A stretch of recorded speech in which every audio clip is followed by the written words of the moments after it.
Hello, baseball fans. Eric from Dead Tech here, and today I'm doing a slightly different video than the ones that I've been doing. If you go watch the last video, I think I should have it up there in the eye thing.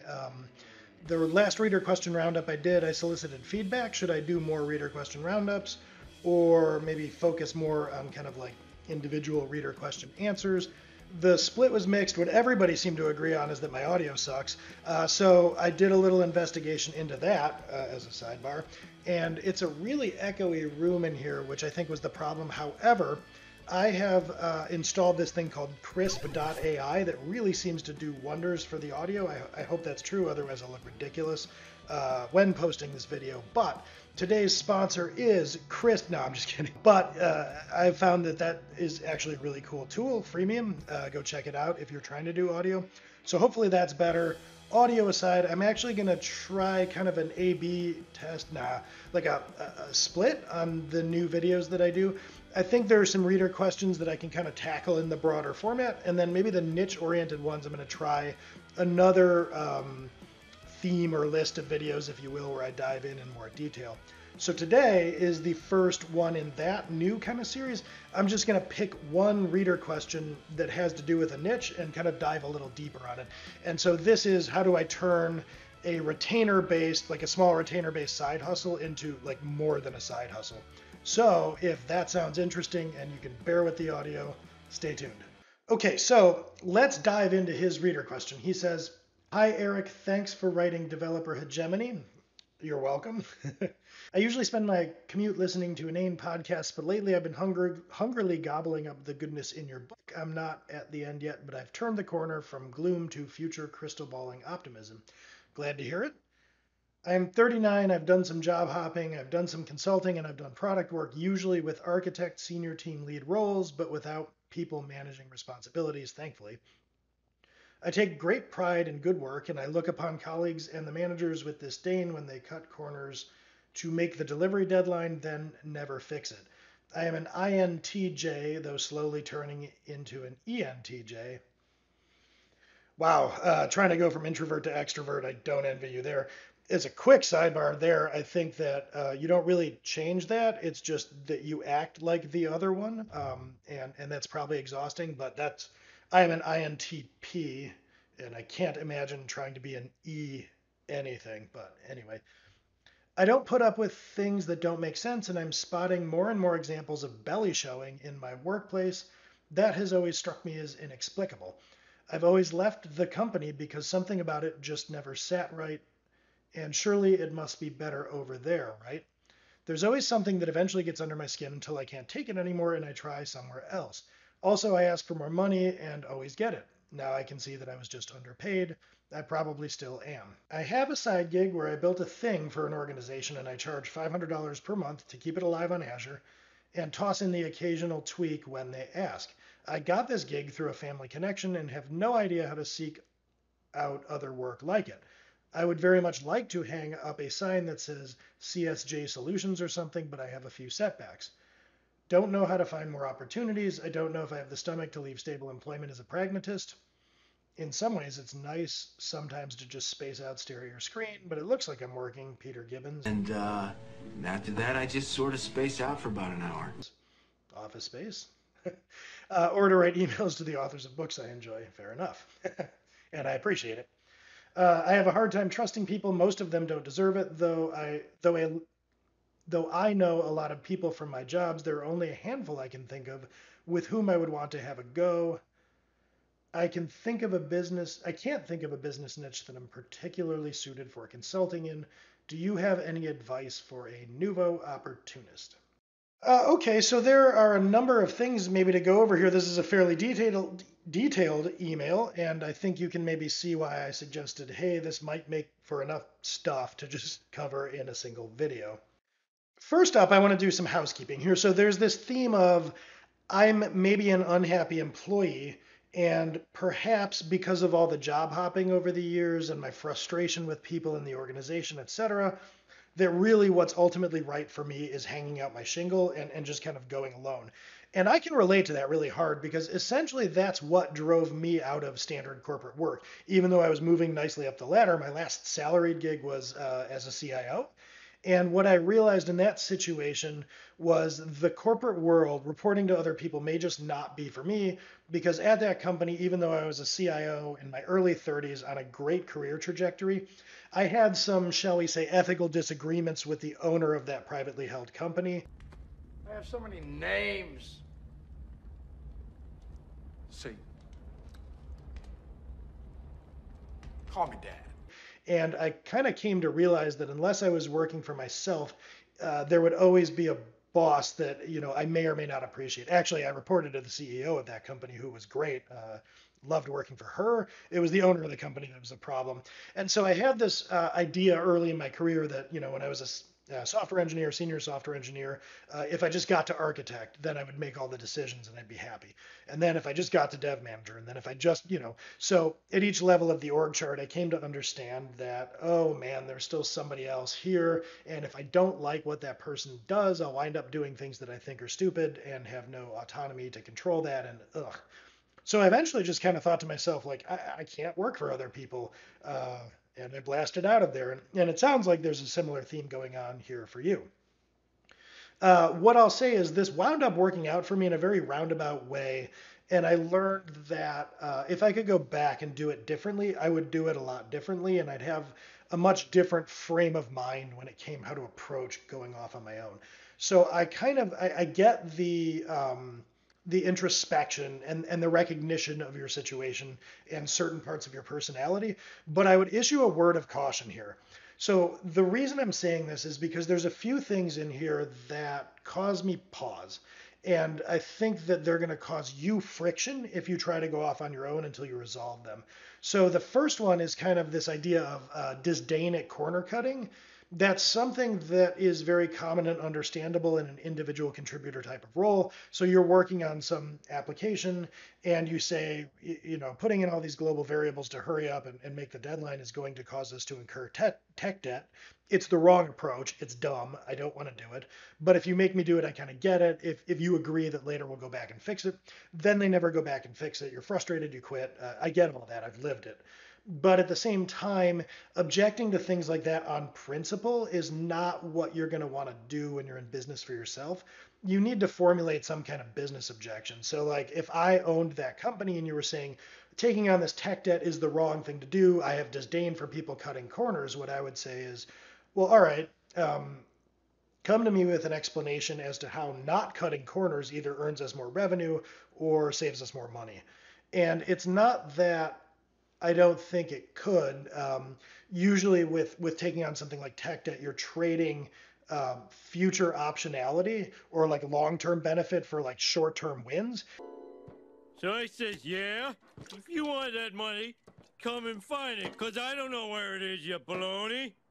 You make me wanna retch. And quite often, a manager or somebody is operating against the organization's best interests. Like, I'm going to deliver this thing on time, and if I do that, I get a promotion, and then I don't really care what happens, so screw it, I'm out of here.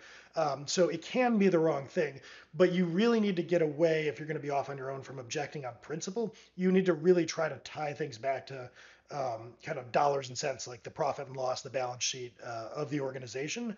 Otherwise, there's not a lot of principle, in the entrepreneurial world, except, principles that maybe you stand on in terms of how you do business. But to say that you have disdain for people for making what amount of different tactical decisions than you would make, you don't want to really die on the hill of principle. You want to be pragmatic. And speaking more broadly to what you're talking about here, I'm going to link below. There's a book called The Emyth Revisited. I have very mixed feelings on this book. The first part of it is outstanding, and I think anybody looking to go on their own should read it. After that, it starts to get like towards the end of the book, like pretty woo-woo to the point where I have trouble reading the end of it. But like there is a lot of great wisdom in the beginning of that book. One of the pieces of wisdom that I'd like to call attention to here is the idea that you might be, I forget the term he uses for it, but it's kind of like an entrepreneurial spasm. So he makes a distinction among, he being the author, makes a distinction among three different archetypes that each of us has in us in different proportions. And those, I believe, are the technician, the manager, and the entrepreneur. And briefly speaking, the technician is what you're really channeling here. The technician is the person that just wants to write the software, just wants to execute the craft. If you're a copywriter, you just want to write the copy.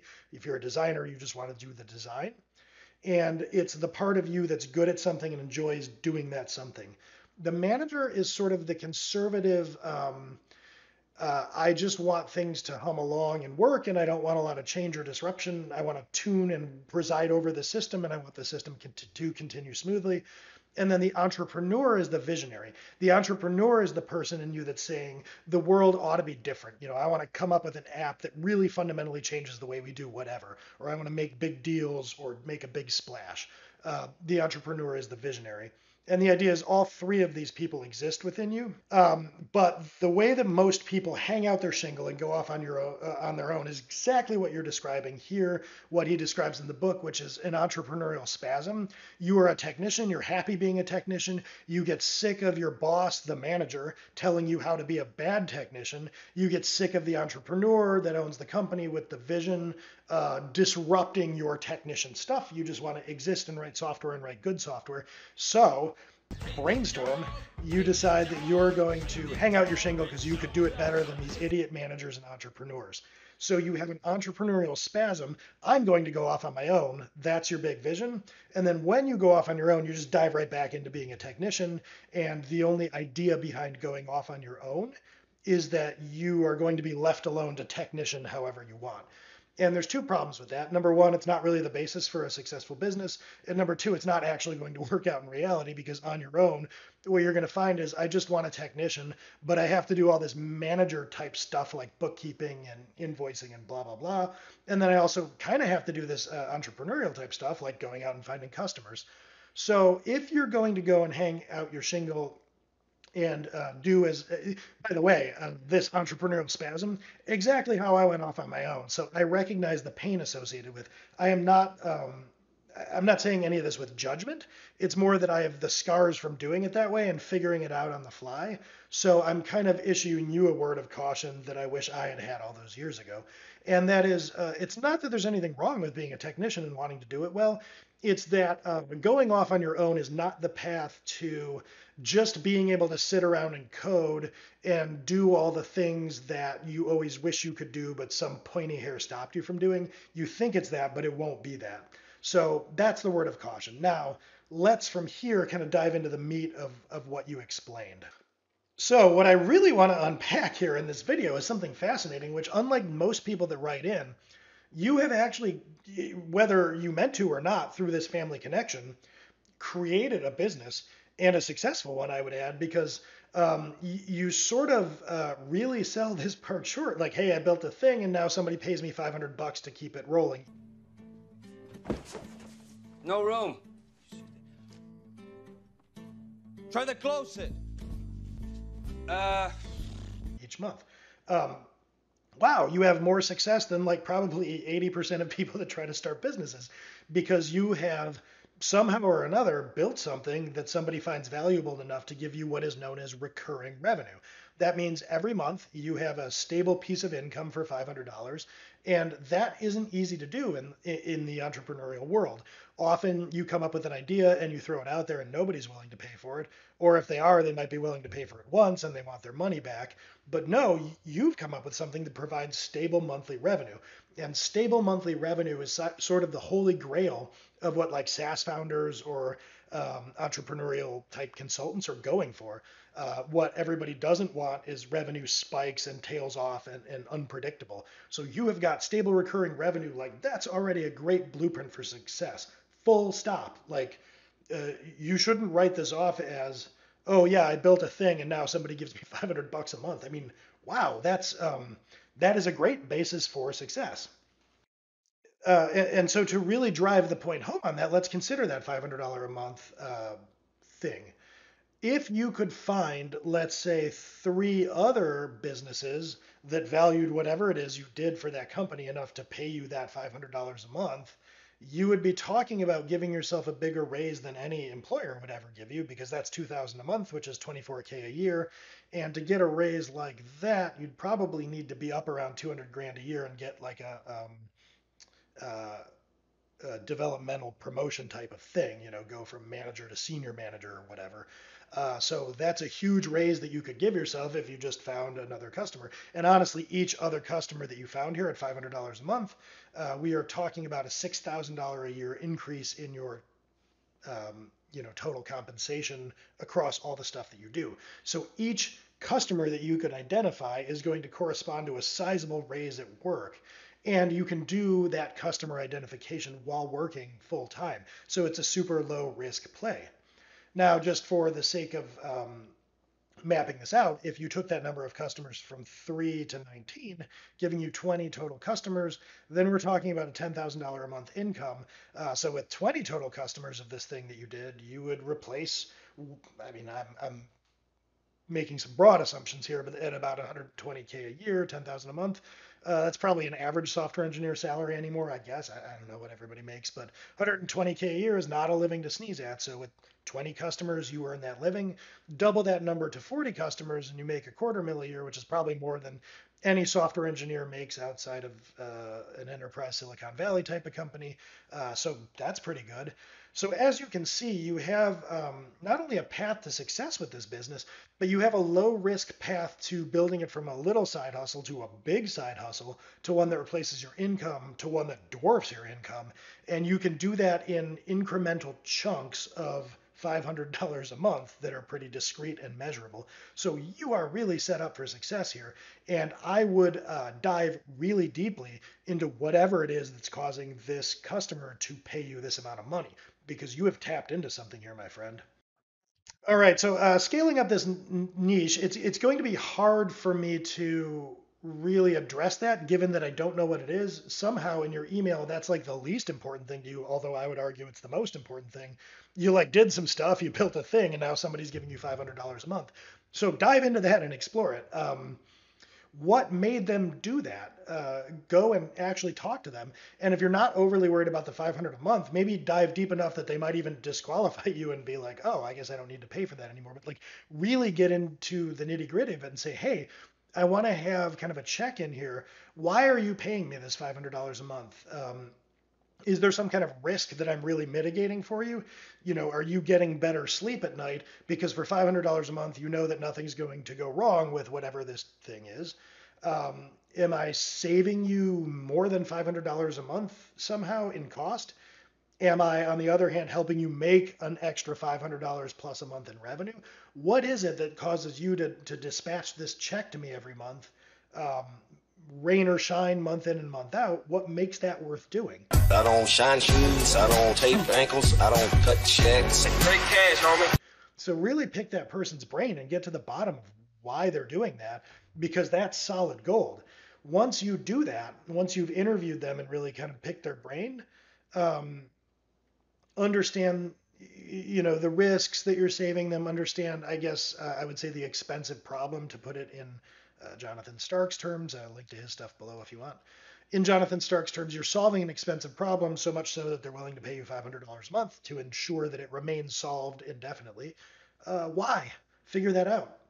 Next step after that, brainstorm other people. Once you really understand the shape of what it is you're doing for this business, brainstorm other people or other businesses that are similar and maybe could use a similar risk reduction or a similar cost savings or revenue increase. Whatever it is you're doing for them, there are probably other similar companies for whom you could do it.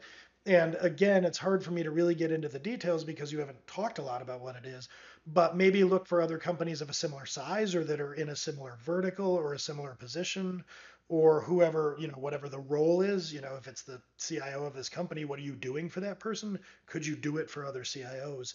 So go look for similar types of companies. Once you've identified them, don't try to sell them stuff.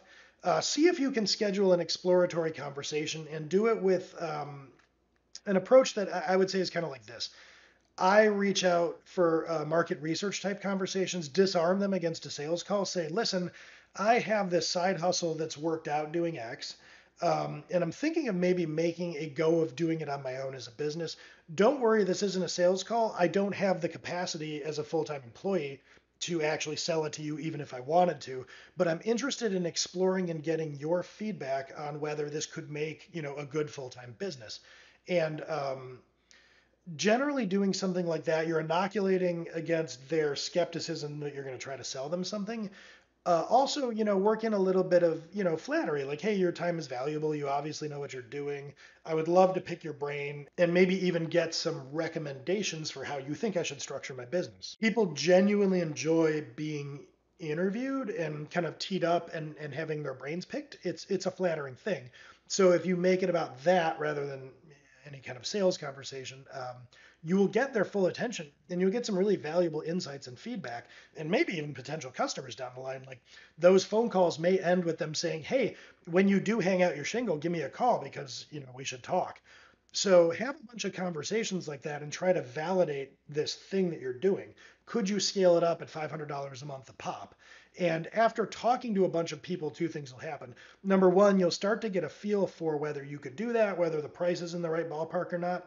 And number two, you might get a bunch of other ideas that are sort of related. So maybe this is too specific to this one customer. Maybe you can't really scale this, but by tuning it slightly, it would appeal to a bunch of other businesses. These types of market research conversations are gold because you're getting buyers, potential customers of yours that are just kind of laying out there what pains they have, what things they wish were true. And that's like super important as market research for any business that you're trying to start. Okay, and so finally, once you have all that input, what I would do is kind of create a rudimentary back of the napkin business plan. And I don't mean go like look up a template for a business plan or like a business model canvas or whatever. You're not like trying to pitch this to VCs. You're trying to convince yourself that there's a future here. So what I mean is if you're looking at selling this in $500 increments, when you think about what it is, based on your market research conversations, like how many customers do you think might be out there that you could even, like it's called the total addressable market. Are there sort of plenty of customers out there that might do this? Are there only maybe 10 customers out there in the world like this? Because if so, 10 customers at $500 a month a pop, that's not going to be a full-time living for you forever. But if it's hundreds or thousands, sure, then there's plenty. Could you do 20 or 40 of these at a time? No. Monsters. Doing with this. For $500 a month? How many could you do? Could you get more efficient? So what you really want to do is take that first $500 a month price point and figure out like how many different times could you replicate it? Like how much growth out there could there be for this business? Top line revenue, like how much could you actually bring in, assuming you were able to fulfill all the business? And then secondly, how efficiently can you fulfill the business? Is this $500 a month taking 20 hours a week of your time? Because if so, you're not going to be able to scale that up. Is the $500 a month taking an hour of your time here and there? If so, you can scale that up a lot. So and then I guess the one other piece is if you were to do it instead of just with one customer and it were going to be 20 or 40, are there economies of scale that you could realize, like by doing it constantly for a lot of different people, would you get a lot more efficient? Could you do kind of multiple whatevers at once? Again, here's where the lack of specifics make it a little challenging, but you might be able to kind of create a go forward plan on how much revenue could you go out and find in the total market, and then how efficiently could you fulfill the business. And that's really going to tell you a lot about whether this particular thing that you're doing through this family connection could ultimately become a business, or whether something kind of like it could become a business or not. And if so, that's definitely a thing to pursue, and it's a thing to pursue without a lot of the risk you're worried about here, because if you figure out you could do 3 or 4 or 5 of these while you're full-time employed, go out and try to sell those 3 or 4 or 5, and then you get into this good problem to have territory where you've sold 3, 4, 5. Now you're too busy. It's kind of draining you with the 9-to-5 job, and then all your nights and weekends are spent fulfilling this business. Well, if you're getting all this inbound business to your side hustle, there will come this magic point where you go off on your own and you say, hey, this full-time job is actually getting in the way of my business. And when you have that conversation with your employer, you actually have all kinds of leverage. You could say, look, I got to quit, and it's not for another job or anything. You're saying, like, I got this business that's blowing up that I got to fulfill. If this is a pain for you, I can go down to part-time, or I can help you on a consultative basis. And that actually becomes a lot easier to do than it is in most circumstances. Your current full-time employer will probably be like, oh yeah, instead of just having to immediately backfill you in 2 weeks, it would help if you stayed on part-time for a while. So the nature of this thing that you found is so powerful because you can do a lot of research in your spare time, line up a lot of conversations, and then just work at it until it gets to the point where you need to forget about your full-time job. And even beyond that point, you don't have a ton of risk because you can scale back the full-time job until eventually you've just replaced the full-time job altogether with your independent hustle. And then all those conversations and decisions that you begrudge the pointy hairs for, they become actually your problem. And it'll be an Animal Farm moment where you're starting to weigh like, hey, in fulfilling this, should I take a little bit of technical debt on because it's expedient? I don't actually know that that would be true. You might stick to your principles. But if I've learned anything from scaling up a business to the degree that I have, it's that some of those decisions start to look at least a little bit different when you're in a different seat. Even if you make the same decision that employee you would have, you start to understand a little better some of those things when you're sitting in the CEO's chair. So yeah, that's, I guess at the end of the day, I don't know that I specifically answered a reader question. It's a broad email. I hope that I've provided some food for thought here against this email. And this is the kind of like deeper dive I'm looking to do in the rest of these videos. So if this has been interesting to you, please let me know in the comments. Yeah, I intend to do at least a few more of these to see how they're received. If you liked it, definitely give me a like on this one, and especially like weigh in the comments in terms of how you feel here, because I'm going to be using this feedback to kind of gauge what I ought to do in the future or what I ought not to. So I'm not going to do the stock outro here for the reader questions because this isn't the reader question roundup, so that would be weird. So I'll try to remember it here off the top of my head. Again, if you like this video, leave it a like. If you are interested enough in what I'm doing here to subscribe, go down below and maybe hit the bell, because then it'll notify you when I put out new videos. If you didn't like it, give me a thumbs down, throw things at your screen if you want, weigh in the comments, really let me have it. Hopefully the audio has been better. And yeah, hopefully all things considered, you've enjoyed this, and I will catch you next time.